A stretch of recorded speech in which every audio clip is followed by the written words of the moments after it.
Разговор с ветром. Что, тишину любишь? Да, люблю. А что ты до ночи ворочалась, шуршала? Да все думала.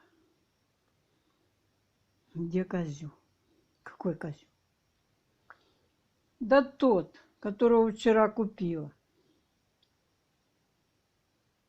Купила? И что? А то. Хозяйка привела, он обрадовался моим козам и побежал с ними. Я его даже не видела. Деньги заплатила, а козла не видела. И так до самого позднего вечера он прятался. Козы приходили. А он не пришел. Я думаю, наверное, выпрыгнул. А куда он теперь побежит? Он же не кот. Он дорогу-то не узнает. Думаю, плакали мои денежки. Мне так жалко денег, как то, что женщина его вырастила, привела, а я не сумела сохранить. Так и волновалась всю ночь почти. Иногда спала, просыпалась, думала, что в тишине хорошо думается. Конечно, когда тихо, и ветер не развеивает мысли, не приносит печали или радости, не волнует, не зовет дорогу. Ты сидишь дома и не рыпаешься в тишине. Тишина – это главное. Когда она есть, ее никто не замечает, что она главная. А она главная. Когда бахнет ракета, тогда только люди понимают, что такое тишина, почему все святые и великие старцы, и великомученики, и все молящиеся, и верующие только в тишине могли достигнуть Божьего благословения, святости. Помните? Серафим Саровский 3 года молчал. Когда к нему обращались, он падал вниз лицом и молчал. И так 3 года его искушали и искусить не могли. Вот осетины, которые переехали в Курскую область, хвалились, общались там со святым в Рыльске. Был старец, как он им помогал советами, как они потом, им становилось легче после той грузино-осетинской бойни. Где, помните, маленькая девочка в ярком платьице бежит по полю, а вокруг взрывы, взрывы, взрывы, взрывы.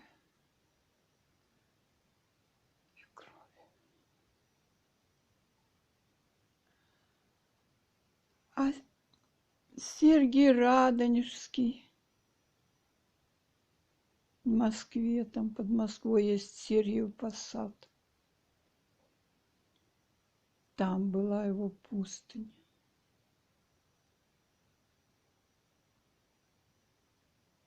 Когда его единомышленники стали его в чем-то упрекать, он молча поднялся и ушел дальше, где опять сам в глухом лесу построил себе обитель. И вот прошло более 600 лет, а ему молятся и просят, чтобы он к Господу обратился и помолился. И помог. Или Амвросий Оптинский.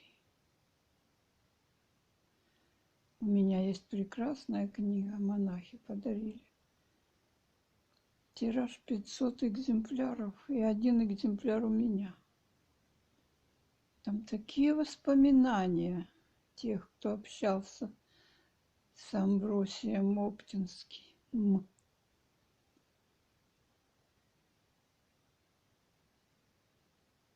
Это не поэма Евгения Онегин Пушкина. Это высокая поэзия душ человеческих.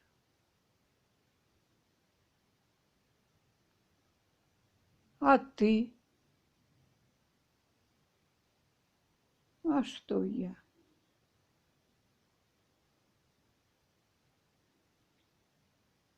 Я люблю ветер. Да? А я и не знал. Буран я люблю. Когда ветер в лицо. Я даже написала. Не знаю я чисел и часов я давно не имею, и ветер в лицо давно не пугает меня. Да? А я не знал. Ну, теперь будешь знать. А он знает, который подслушал. А я не знаю, знает, не знает. Но уверена, что подслушивает. И прячется. Да, прячется. И чего же он боится? Боится. Себя самого боится. А хочет жениться. И что? А то. Женился уже 10 раз. И всем объявлял, что он подарок. Да, праздник, значит. Да, праздник. Оранжевый цветок.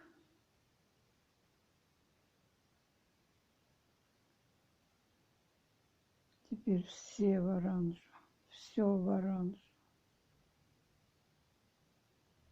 Все ракеты оранжевые.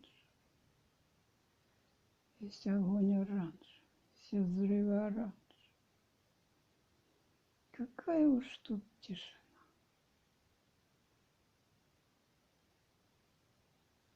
Ну, а козел жив? Да. Встаю, значит, сегодня поздно. 8 часов, 12 минут. А я еще не подоила коз. Еще не познакомилась с козлом и не уверена, так заторопилась, думаю, а вдруг козла нет. И что? А то выхожу, открываю дверь. Козы в полном составе. И Зорька, и Цаца, и новый белый козлик. Рожки в разлет. Просто красавец. Я ему: Боря, Боря. А он на меня так посмотрел. И вспомнил, что вечером ел разные вкусности вместе с козами на моем крыльце. И макуху, и дерть, и кукурузу. Ничего мне для них не было жалко, лишь бы не разбежались, лишь бы не обиделись, лишь бы не бекали на весь город. Что, в городе козы? Да, в городе. Молодец. А я и не знал. Да ты ничего не знал. Твое дело было раньше молоть зерно, крутить ветряные мельницы. А водяные мельницы крутила вода. Теперь ты без работы. Научно-технический прогресс. Электричество. Индустриализация. Коллективизация. Монотализация. Африкация. Аппликация. Искусственный рис, пальмовое молоко. Какие уж тут козы. Попробуй отличи молоко. Тут в киоске продавали. Нарисована коза. И рога золотые. А постоит в холодильнике и тянется, как резиновая. А стоит 30 гривен бутылка. Вот тебе и прогресс. Коров вообще не увидишь. Все гуляют с собаками. И помощь собакам и кошкам. Вот мой кот смотался, покушал подарочного вискаса и не хочет есть мою кашу. Если еще на молоке, да, он поест. А если так, с постным маслом, нет, уходит. Но сегодня вернулся, слышу, нарушил тишину. Кот за ним молча ели, а кот мяукнул. Я ему: котик, котик, Феликс, иди домой. А он мяу и боится. Может, нового козла испугался. Может, каша не понравилась. Может, вискасу не дали. Но пришел все-таки, обрадовал.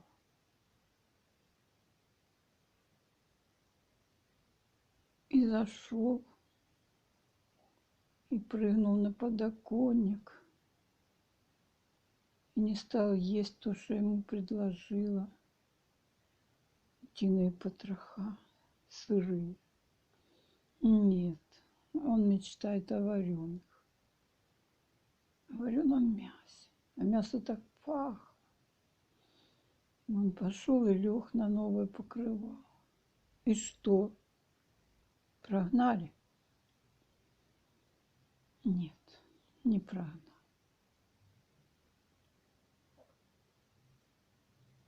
Горюете? Нет, не горю. Он же выможет новое покрывало. Не выможет. Я надеюсь.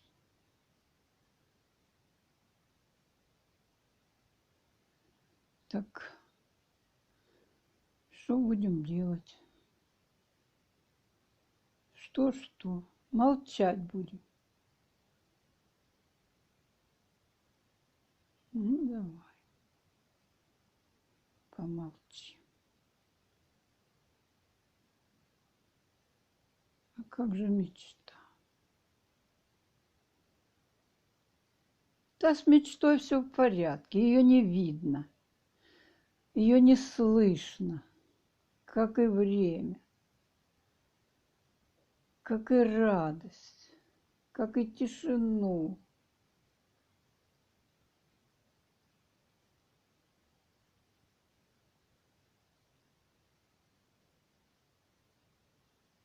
Так о чем мы говорили?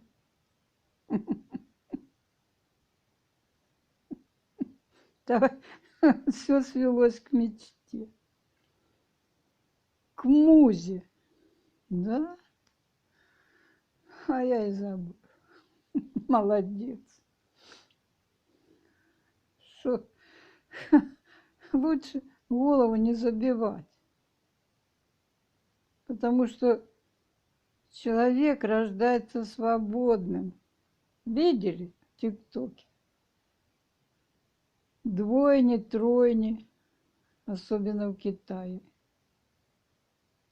Такие милые, такие счастливые, такие радостные детские лица. Мама их кормит, они такие довольные. И еда им нравится, они уже подрастают, но еще ходить не умеют, но уже дерутся иногда.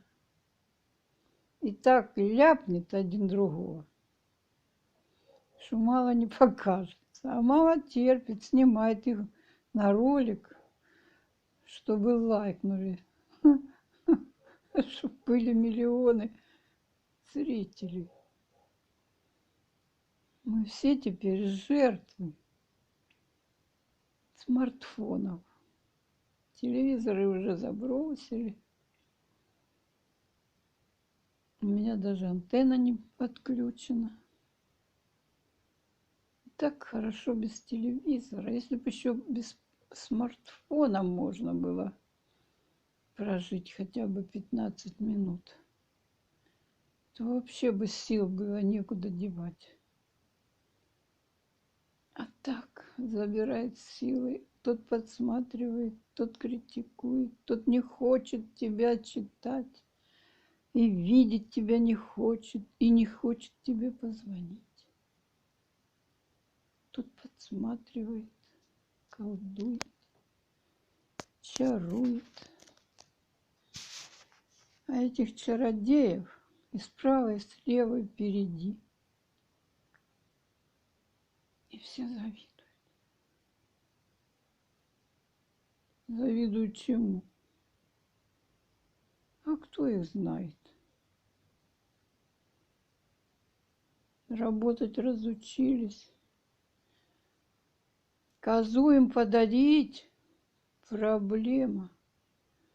Вырастить утенка, дать ему жизнь, раскрыть ему дорогу в жизнь, чтобы у него крылья отросли. Чтобы он, может быть, ангелом стал. Я думаю, что утки, вот, которых я держу, называются индоутки. Или же по-научному мускусные утки. Диетическое мясо. не жирная, не пахнет ничем. Я имею в виду, уткой не пахнет, да пахнет вкусно. Вот сейчас варится. Не очень-то и пахнет. Хотя свежая. Вчера возилась с ней полдня. Хотелось селезня. Но селезень хитрый. Проштрафился. Подростков обижает. Папа называется. Корыту не допускает. Сам бы, все хватает и ест. Но я, конечно, снажу. Просидела 2 часа. Он так и не подошел ко мне. Не дался. Вот такие папы.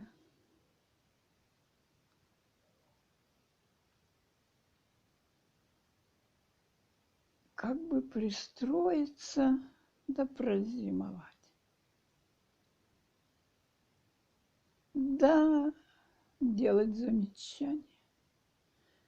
И рассказывать, и показывать, и песни.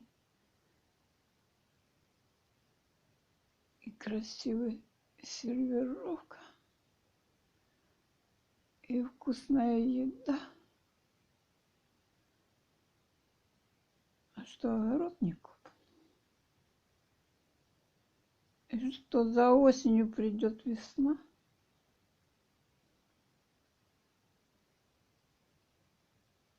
И в голову не идет. Проблемы, они никому не нужны. Проблемы это для других. Пусть их другие решают. И что, решат? Как? Кто решит? А кто в Польшу убежит? И что? А там по 12 часов на рыбокоптильном заводе. И рыбки не дали. Ездила тут одна. Приехала и говорит.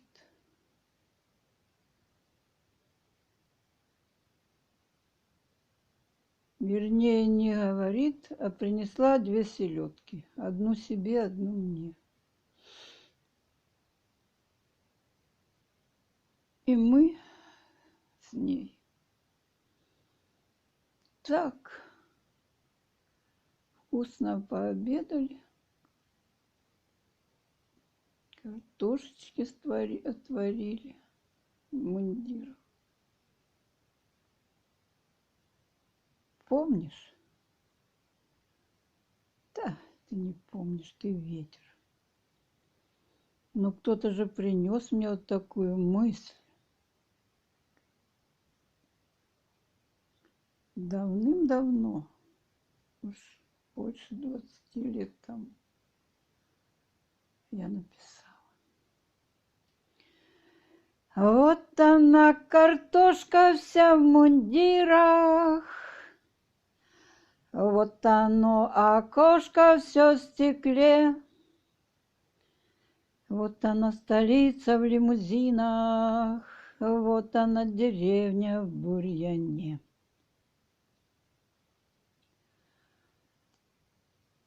Я мундир одену темно-синий, эполеты, шпага ордена. Не глумитесь, гады, над Россией, у меня ведь родина одна. Не глумитесь, гады, над Россией, Не глумитесь, гады, над Россией, у меня ведь родина одна. Аминь.